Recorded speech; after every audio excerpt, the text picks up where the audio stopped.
सोचिए, एक ऐसा एयरपोर्ट जहां हर सेकंड सैकड़ों कैमरे निगरानी कर रहे हों, जहां हर गाड़ी, हर बैग, हर इंसान की जांच होती हो। वहीं से अगर कोई $20 मिलियन का सोना, यानी करीब 120 करोड़ रुपए गायब हो जाए, वो भी बिना बंदूक चलाए, बिना किसी को नुकसान पहुंचाए, तो आप क्या सोचेंगे? ये कहानी है कनाडा के सबसे बड़े और सबसे रहस्यमयी गोल्ड हाइस्ट की। टोरंटो पियर्सन इंटरनेशनल एयरपोर्ट, अप्रैल 2023। एक ऐसा केस जिसने पूरी दुनिया की सिक्योरिटी एजेंसियों को सोचने पर मजबूर कर दिया। उस दिन सब कुछ बिल्कुल सामान्य था। फ्लाइट्स आ जा रही थीं, कार्गो सेक्शन में सामान लोड हो रहा था, सुरक्षा गार्ड्स अपनी शिफ्ट पूरी कर रहे थे। लेकिन इन्हीं साधारण पलों के बीच कुछ ऐसा हुआ जो अगले कई महीनों तक रहस्य बना रहा। एक कार्गो वैन आती है, उसके पास सभी जरूरी डॉक्यूमेंट्स हैं, एयरलाइन के मुहर लगे कागज जो यह साबित करते हैं कि वो गोल्ड शिपमेंट लेने आई है।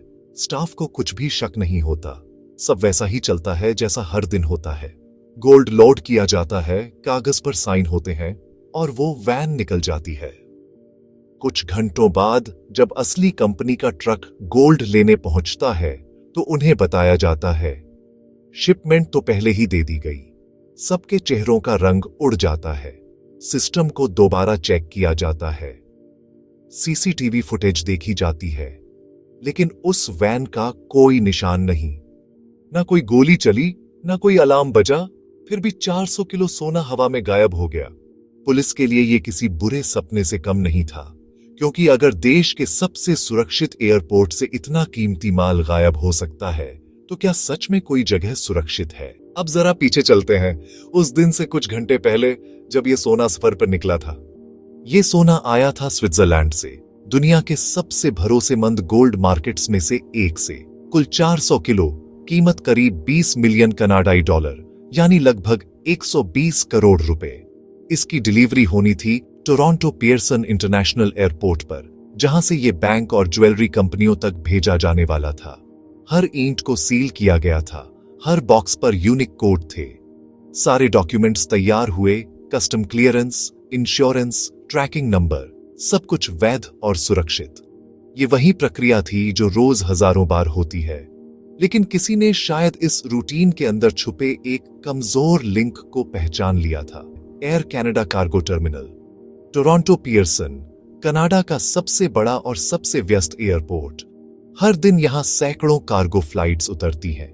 इनमें से कुछ में होता है कीमती सामान, सोना, विदेशी मुद्रा या सरकारी दस्तावेज। एयर कनाडा कार्गो टर्मिनल को देश की सबसे सुरक्षित जगहों में से एक माना जाता है। यहां सामान की निगरानी 24 घंटे होती है। हर कंटेनर के आने जाने की पूरी चेन बनाई जाती है। कब उतरा, किसने हस्ताक्षर किए, किसे सौंपा गया, हर कदम पर डेटा रिकॉर्ड होता है।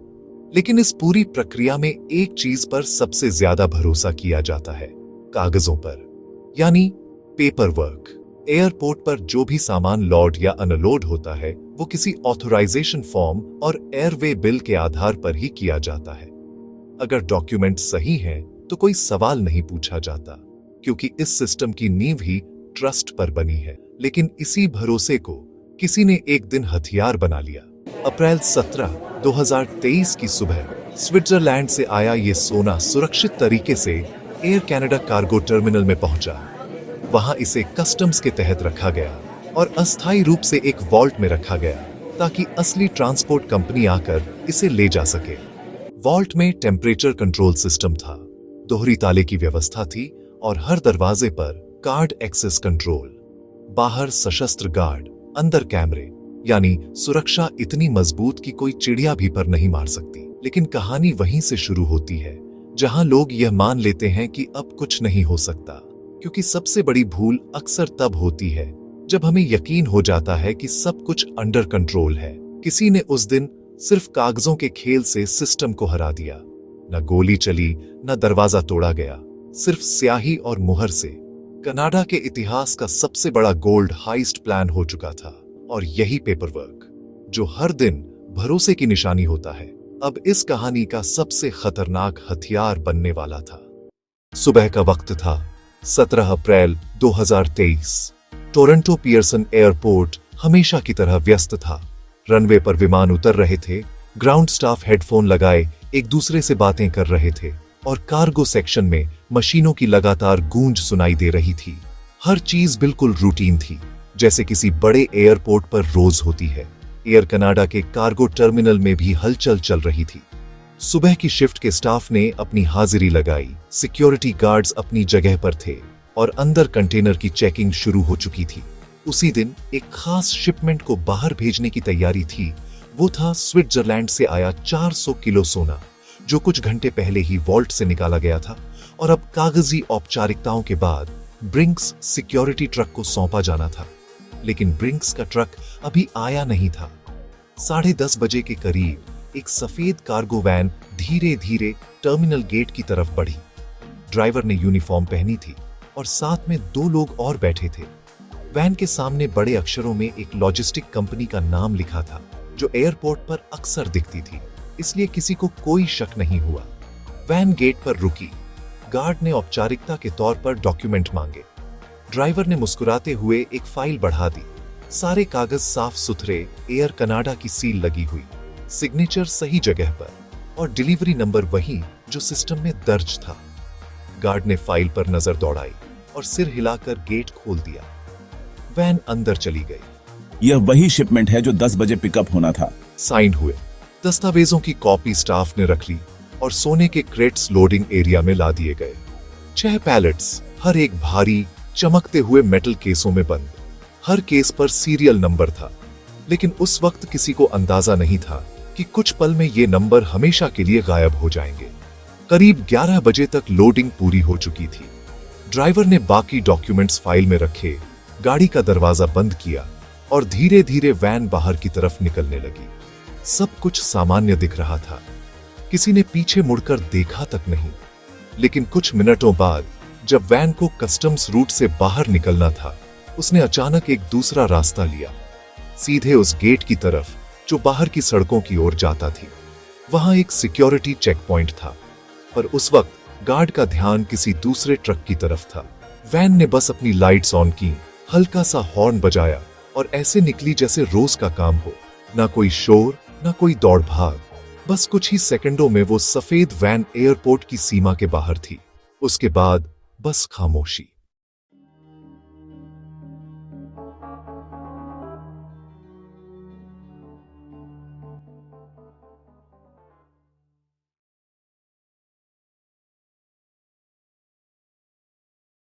शाम का वक्त था। टोरंटो पियर्सन एयरपोर्ट के कार्गो टर्मिनल पर हमेशा की तरह व्यस्त माहौल था। बड़ी बड़ी ट्रॉलियां, एयर फ्रेट कंटेनर और सुरक्षा अधिकारी, सब कुछ सामान्य लग रहा था। लेकिन कुछ घंटों पहले जो सामान यहां से गया था, उसकी कीमत अब पूरे कनाडा को हिला देने वाली थी। उस दिन शाम करीब 6 बजे ब्रिंक्स कंपनी का truck air Canada cargo terminal पर पहुंचा। उनका काम था स्विट्जरलैंड से आए उस गोल्ड शिपमेंट को कलेक्ट करना और उसे बैंक के वॉल्ट में पहुंचाना। पर जैसे ही ब्रिंक्स का स्टाफ अंदर गया और रिकॉर्ड मांगा गया, वहां मौजूद अधिकारी बोले, शिपमेंट तो पहले ही ले जाया जा चुका है। पहले तो ब्रिंक्स के कर्मचारियों को लगा शायद कोई गलतफहमी है। उन्होंने अपने डॉक्यूमेंट दिखाए, सीरियल नंबर, टाइम स्टैंप, सब कुछ परफेक्ट था। लेकिन एयर कनाडा के रिकॉर्ड में साफ लिखा था, शिपमेंट ऑलरेडी रिलीज्ड। कुछ सेकंड की खामोशी छा गई, फिर वो खामोशी डर में बदलने लगी। किसने लिया? कब लिया? किसकी अनुमति से? सवालों की बौछार शुरू हो गई। टर्मिनल के अंदर अफरा तफरी मच गई। सिक्योरिटी सुपरवाइजर ने तुरंत सीसीटीवी फुटेज चेक करने का आदेश दिया और तभी सबके चेहरे पीले पड़ गए। फुटेज में साफ दिखा, एक सफेद वैन जिस पर एयरपोर्ट परमिट जैसा स्टिकर लगा था, अंदर आती है। ड्राइवर कुछ कागज दिखाता है, गार्ड गेट खोल देता है। कुछ ही मिनटों में वही वैन 6 बड़े पैलेट्स लेकर बाहर निकल जाती है, बिना किसी रुकावट के। टाइम स्टैंप दिखा, शाम 2:32 बजे, यानी कि ब्रिंक्स के पहुंचने से करीब 3.5 घंटे पहले गोल्ड पहले ही गायब हो चुका था। तुरंत पुलिस को बुलाया गया। पील रीजनल पुलिस की टीमें एयरपोर्ट पर पहुंची। पूरे कार्गो टर्मिनल को सील कर दिया गया। हर एंट्री एग्जिट गेट की चेकिंग शुरू हुई। हर स्टाफ से पूछताछ, किसने साइन किया, किसने वैन देखी, किसने डॉक्यूमेंट चेक किए। लेकिन सबसे हैरान करने वाली बात यह थी, सारे रिकॉर्ड परफेक्टली लेजिटिमेट लग रहे थे। Shipment release order, cargo transfer papers, authorisation letter, सब कुछ ऑफिशियल फॉर्मेट में था। यहां तक कि स्टाफ के डिजिटल साइन भी उस पर मौजूद थे। यानी कोई ऐसा व्यक्ति था जिसे अंदर की पूरी प्रक्रिया की जानकारी थी। कौन सा कागज कब साइन होता है, कौन सा फॉर्म किस विभाग से गुजरता है, किस गेट पर कौन सी टीम तैनात रहती है। शाम होते होते यह खबर मीडिया तक पहुंच गई। ब्रेकिंग न्यूज चलने लगी। $20 million worth of gold missing from Toronto airport. पूरे कनाडा में हड़कंप मच गया। ट्विटर पर लोग सवाल उठा रहे थे, क्या यह अंदरूनी साजिश थी? न्यूज एंकर्स चिल्ला रहे थे, देश के सबसे सुरक्षित एयरपोर्ट से गोल्ड गायब। आखिर कौन है इस इनविजिबल थीफ? एयर कनाडा के प्रवक्ता ने प्रेस कॉन्फ्रेंस में कहा, we are fully cooperating with law enforcement, this is an isolated incident. लेकिन जनता को यह आइसोलेटेड नहीं लग रहा था। सोशल मीडिया पर लोग मजाक भी उड़ाने लगे। अगर इतना आसान है एयरपोर्ट से गोल्ड निकालना, तो हमारे सूटकेस क्यों खो जाते हैं? लेकिन पुलिस के लिए यह कोई मजाक नहीं था। पील पुलिस चीफ ने मीडिया से कहा, हमारे पास अब तक कोई सस्पेक्ट नहीं है, कोई स्पष्ट लीड नहीं है, लेकिन यह एक हाईली कोऑर्डिनेटेड ऑपरेशन लगता है। इसी बीच कनाडाई सरकार पर भी दबाव बढ़ने लगा। ऑपोजिशन लीडर्स ने कहा, अगर पियर्सन जैसे हाई सिक्योरिटी जोन से गोल्ड चोरी हो सकता है, तो बाकी देश में कौन सुरक्षित है? पुलिस की जांच अब तेजी पकड़ चुकी थी।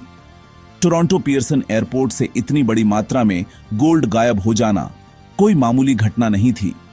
पील रीजनल पुलिस ने तुरंत एक स्पेशल टास्क फोर्स बनाई, जिसमें देश के सबसे अनुभवी इन्वेस्टिगेटर्स, फॉरेंसिक एक्सपर्ट्स और इंटरनल सिक्योरिटी एनालिस्ट्स शामिल थे।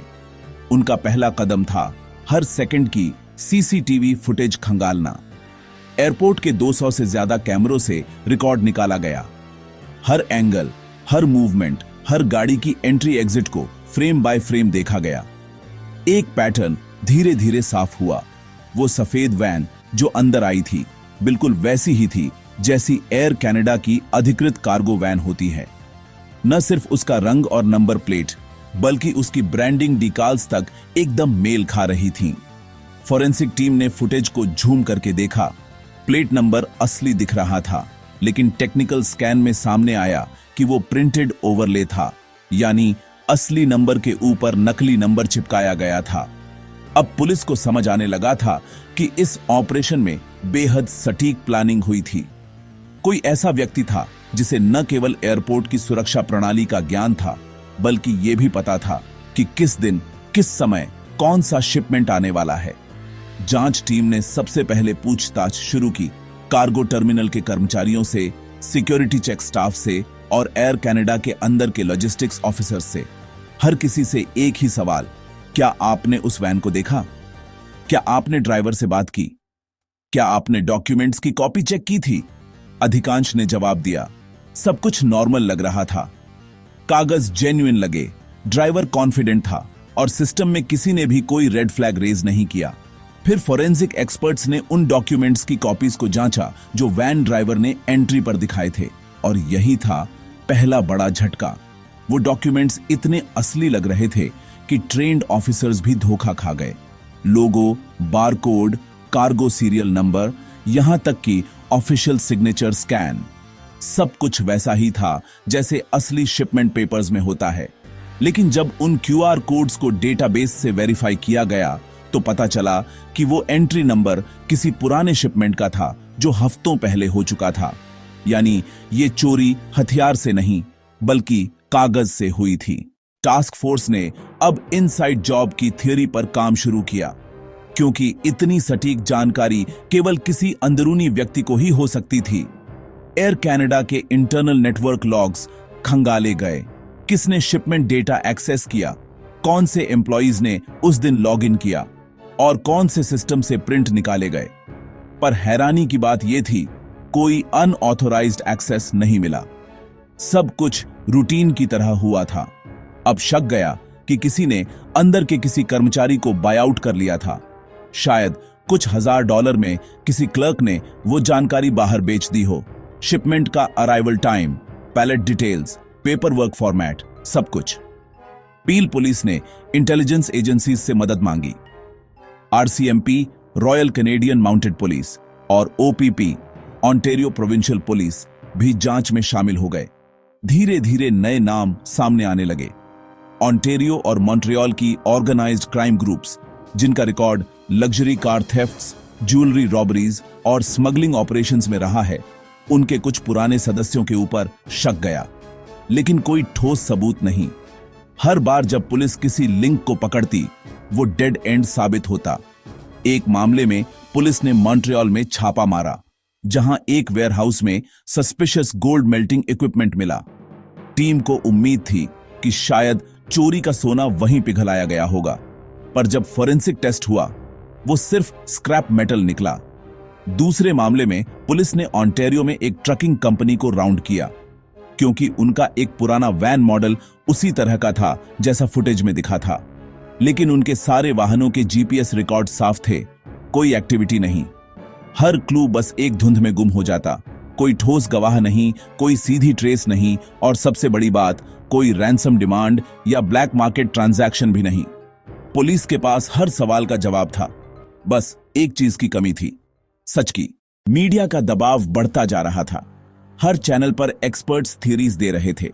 किसी ने कहा यह इंटरनेशनल स्मगलिंग रिंग का काम है, किसी ने कहा कहीं यह इंश्योरेंस फ्रॉड तो नहीं, लेकिन पुलिस के दस्तावेज बताते थे शिपमेंट जेन्युइन था, इंश्योरेंस क्लेम भी असली था। फिर भी हफ्ते दर हफ्ते कोई ब्रेक थ्रू नहीं हुआ। टास्क फोर्स के एक अधिकारी ने बाद में कहा था, हमने हर सीसीटीवी कैमरा, हर कार, हर गवाह को खंगाल लिया, लेकिन जिसने ये प्लान बनाया उसने सब कुछ पहले से सोच रखा था। कभी कभी सबसे बड़ा अपराध वो नहीं होता जो किया गया हो, बल्कि वो होता है जिसे इतनी सफाई से मिटा दिया गया कि वो क्राइम कभी हुआ ही नहीं। टोरंटो का यह गोल्ड हाइस्ट अब एक पहेली बन चुका था। ना कोई संदिग्ध, ना कोई सबूत और ना ही कोई रिकवरी। और तब पुलिस ने एक नया रास्ता चुना। उन्होंने पीछे नहीं, आगे देखना शुरू किया। यानी कि अगर चोरी का सोना कहीं गया है, तो अब वो कहां इस्तेमाल हो रहा है। यही सोच जांच को एक नई दिशा देने वाली थी, क्योंकि अब सबूत हवा में नहीं, पैसे के रास्ते में मिलने वाले थे। लेकिन यह रास्ता आसान नहीं था, क्योंकि जिसने इतना बड़ा प्लान बनाया था, उसने हर निशान को ऐसे मिटाया था जैसे उसने कभी कदम ही नहीं रखा हो। और यही कारण था कि मीडिया की हेडलाइन अगले दिन चीख रही थी, हर क्लू बस एक डेड एंड बनकर रह गई। पुलिस की जांच अब कौन पर केंद्रित हो चुकी थी, कैसे और कब के जवाब तो मिल चुके थे, लेकिन सबसे बड़ा सवाल अब भी वही था, किसने? टोरंटो के इस गोल्ड हाइस्ट ने सिर्फ कानून व्यवस्था को नहीं, बल्कि पूरी दुनिया को चौंका दिया था। 400 किलो सोना, जिसकी कीमत करीब 20 मिलियन कैनेडियन डॉलर थी, बिना कोई निशान छोड़े गायब हो गया। और अब हर किसी के दिमाग में एक ही सवाल था, इतना सोना आखिर गया कहां? जांच टीम ने सोने के सबसे संभावित रास्तों पर ध्यान देना शुरू किया, क्योंकि असली सवाल यही था, चोरी के बाद गोल्ड को कैसे बेचा या छिपाया जाता है। क्राइम एक्सपर्ट्स ने बताया, गोल्ड हाइस्ट्स में सबसे आम तरीका होता है मेल्टिंग एंड लॉन्ड्रिंग, यानी चोरी किया गया सोना कुछ ही घंटों में पिघलाकर छोटे छोटे गोल्ड बिस्किट या ज्वेलरी के रूप में बदल दिया जाता है। एक बार जब उसकी असली प्योरिटी और हॉलमार्क मिट जाती है, तो उसे पकड़ना लगभग असंभव हो जाता है। कनाडा के मामलों में ऐसा पहले भी हो चुका है। 1990 के दशक में मॉन्ट्रियल में एक गोल्ड रिफाइनरी थेफ्ट हुई थी, जहां से करीब 150 किलो सोना गायब हुआ, और महीनों बाद उसका कुछ हिस्सा दुबई और साउथ अफ्रीका के ब्लैक मार्केट में मिला। पुलिस एनालिस्ट्स ने पियर्सन हाइस्ट की तुलना साउथ अफ्रीका के रैंड रिफाइनरी केस से भी की, जहां अंदरूनी कर्मचारियों की मिलीभगत से शिपमेंट रूट बदलकर सोना गायब कर दिया गया था। पैटर्न दोनों में एक जैसा था, कोई गोली नहीं, कोई हंगामा नहीं, सिर्फ डॉक्यूमेंटेशन का खेल। एक्सपर्ट्स का कहना था, यह किसी स्थानीय गैंग का काम नहीं था, यह एक वेल कोऑर्डिनेटेड लॉजिस्टिक्स ऑपरेशन था। यानी ऐसे लोग शामिल थे जिन्हें पता था कि किस सिस्टम को कैसे मैनिपुलेट करना है, कौन से सिक्योरिटी लूप होल्स को एक्सप्लॉइट किया जा सकता है और कौन से टाइमिंग विंडो में कार्रवाई करनी है। पील पुलिस की एक रिपोर्ट में बाद में यह भी सामने आया कि चोरी के कुछ दिन पहले एयरपोर्ट कार्गो हैंडलिंग डिवीजन में कई नए कॉन्ट्रैक्चुअल वर्कर्स की भर्ती हुई थी। उनमें से कुछ लोगों ने सिर्फ कुछ ही हफ्तों बाद नौकरी छोड़ दी और उनमें से एक का मोबाइल नंबर बाद में मॉन्ट्रियल के एक स्मगलिंग नेटवर्क से जुड़ा पाया गया। यह डिटेल सामने आते ही जांच टीम ने अंदरूनी संदेह और बढ़ा दिया। कहीं ऐसा तो नहीं कि किसी ने ब्रिंक सिक्योरिटी या एयर कनाडा कार्गो टीम की स्केड्यूल लीक कर दी हो? क्योंकि अगर किसी को मालूम था कि शिपमेंट कब उतरेगा, कौन ट्रक पिकअप करेगा और कौन ऑफिसर साइन करेगा, तो वही व्यक्ति असली मास्टरमाइंड के लिए दरवाजा खोल सकता था। धीरे धीरे शक कस्टम्स ऑफिशियल्स तक भी पहुंचा। एयरपोर्ट के अंदर इतनी बड़ी वैन का बिना सेकेंडरी चेक के निकल जाना सिर्फ तभी पॉसिबल था जब किसी ने गेट लेवल क्लियरेंस अप्रूव किया हो। लेकिन जब लॉग्स देखे गए तो हर एंट्री डिजिटली वैलिड थी, यानी सिस्टम के भीतर से किसी ने ऑथोराइज्ड एक्सेस क्रिएट किया था, सिर्फ कुछ मिनटों के लिए, और फिर मिटा दिया। यानी मास्टरमाइंड सिस्टम के बाहर नहीं था, वो सिस्टम के अंदर था। दूसरी तरफ जनता इस केस से पूरी तरह मोहित हो चुकी थी। सोशल मीडिया पर गोल्ड गॉन वाइल्ड जैसे मीम्स चल रहे थे। टीवी डिबेट्स पर हर एक्सपर्ट अपनी थ्योरी दे रहा था। किसी ने कहा यह रशियन माफिया का काम है, तो कोई बोला दुबई के गोल्ड ट्रेडर्स इसमें शामिल हैं। लेट नाइट टॉक शोज पर इस चोरी को कनाडा's ओशंस 11 मोमेंट कहा जाने लगा। पुलिस जो चुपचाप जांच कर रही थी, अब इंटरनेशनल इंटेलिजेंस एजेंसीज से हेल्प ले रही थी। इंटरपोल को अलर्ट भेजा गया कि अगर कोई सस्पिशियस गोल्ड कंसाइनमेंट, असामान्य प्योरिटी या क्वांटिटी में क्रॉस बॉर्डर भेजा जाए तो तुरंत नोटिफाई किया जाए। आरसीएमपी ने भी एक सीक्रेट ऑपरेशन चलाया, जहां अंडरकवर ऑफिसर्स को ब्लैक मार्केट गोल्ड बायर्स के संपर्क में भेजा गया। कई महीनों तक वो टोरंटो, मॉन्ट्रियल और वैंकूवर के ज्वेलरी डीलरों की निगरानी करते रहे। कई छोटे हिंट्स मिले, कुछ सस्पिशियस ट्रांजैक्शंस भी पकड़े गए, लेकिन कोई सीधा लिंक उस अप्रैल 7 शिपमेंट से नहीं जुड़ पाया।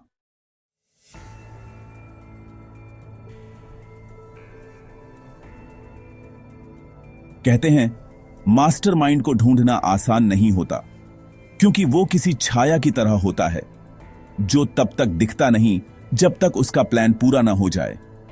हर कोई उस व्यक्ति को ढूंढ रहा था, पुलिस, मीडिया, यहां तक कि दुनिया भर के गोल्ड ट्रेडर्स भी। लेकिन वो कहीं नहीं था, क्योंकि उसने खुद को छिपाया नहीं था। उसने सिस्टम को ही अपना साथी बना लिया था। टोरंटो पियर्सन गोल्ड हाइस्ट अब केवल एक अपराध नहीं, बल्कि मॉडर्न लॉजिस्टिक्स क्राइम की एक मास्टर क्लास बन चुका था, जहां गोली नहीं बल्कि कागज ने काम किया, जहां चोरी नहीं बल्कि ट्रस्ट का फायदा उठाया गया। और अब जैसे जैसे हफ्ते बीत रहे थे, पुलिस को एहसास हो रहा था कि यह सिर्फ एक हाइस्ट नहीं, बल्कि एक ऐसा गेम था जिसका हर मूव पहले से सोचा गया था और जिसमें हर पॉन पहले से खरीदा जा चुका था।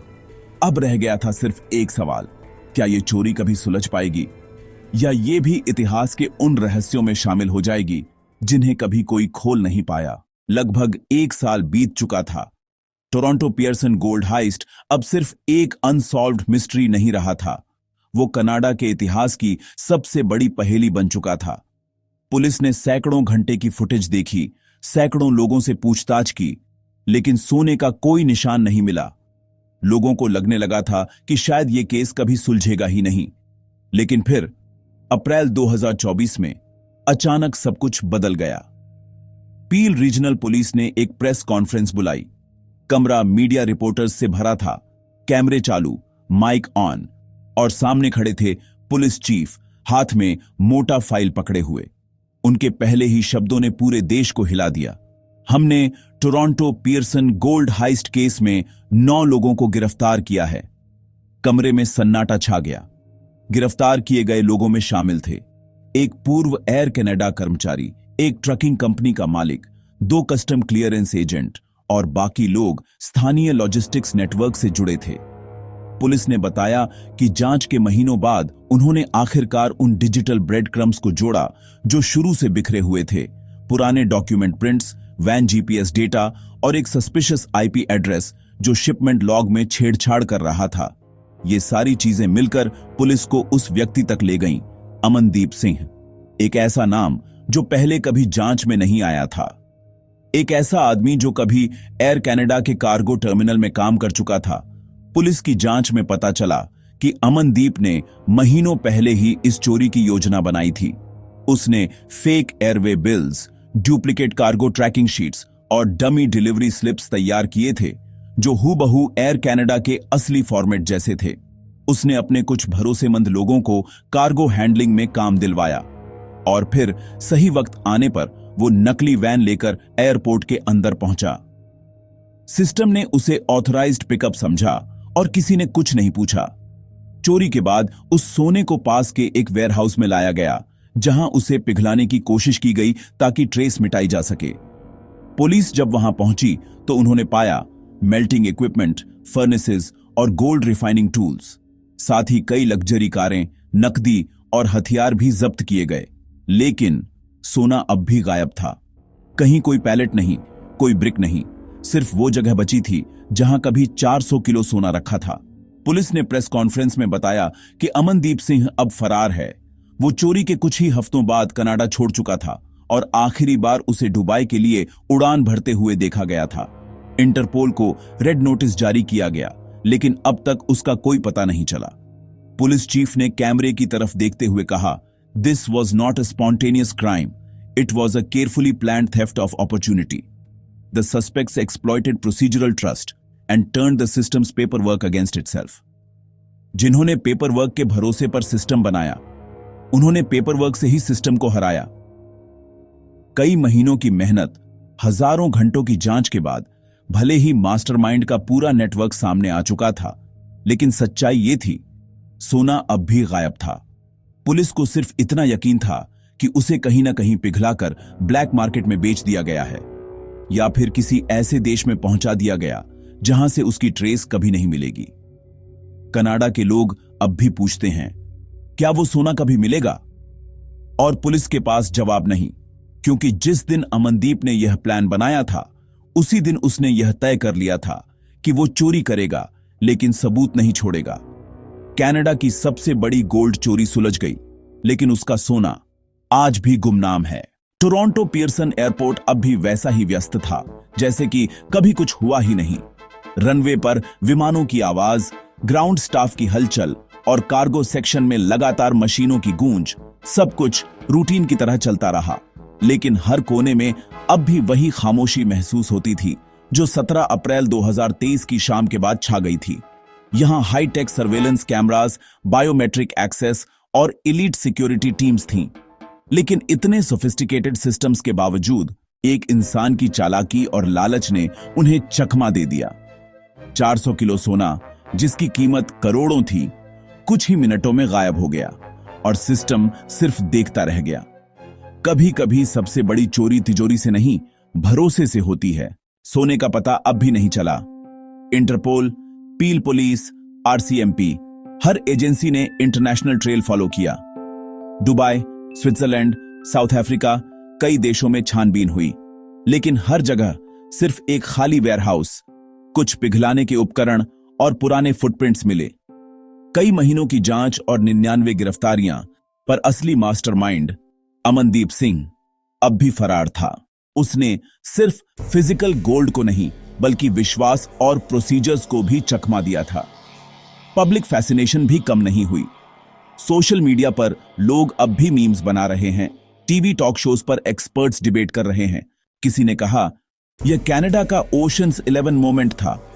किसी ने कहा इतनी बड़ी चोरी और इतनी सफाई से असंभव लगता है। यह हाइस्ट सिर्फ पैसे की नहीं थी, यह एक मानसिक खेल था जहां मास्टरमाइंड ने सोचा, योजना बनाई और सिस्टम को अपने ही रूल्स में फंसा दिया। सोना अब शायद कहीं और पिघल चुका है, शायद किसी ज्वेलरी में बदल गया है या किसी ब्लैक मार्केट बायर के पास पहुंच गया है, लेकिन उसका असली रूप कभी सामने नहीं आया। फिर भी टोरंटो पियर्सन हाइस्ट हमेशा एक याद बनकर रहेगा कि परफेक्ट क्राइम वही होता है जो दिखता भी है और फिर भी कोई देख नहीं पाता। शायद वो सोना अब किसी और रूप में गल चुका हो, लेकिन टोरंटो पियर्सन हाइस्ट हमेशा याद दिलाएगा कि कभी कभी सबसे बड़ी चोरी तिजोरी में नहीं, बल्कि भरोसे में होती है। बैकग्राउंड स्कोर धीरे धीरे फेड आउट होता है, स्क्रीन पर टेक्स्ट उभरता है। ये थी कनाडा की सबसे डेयरिंग चोरी, टोरंटो पियर्सन गोल्ड हाइस्ट। और इस तरह एक रहस्य बनकर रह गया जो न सिर्फ कनाडा के इतिहास में बल्कि दुनिया के गोल्ड हाइस्ट रिकॉर्ड्स में भी हमेशा याद किया जाएगा।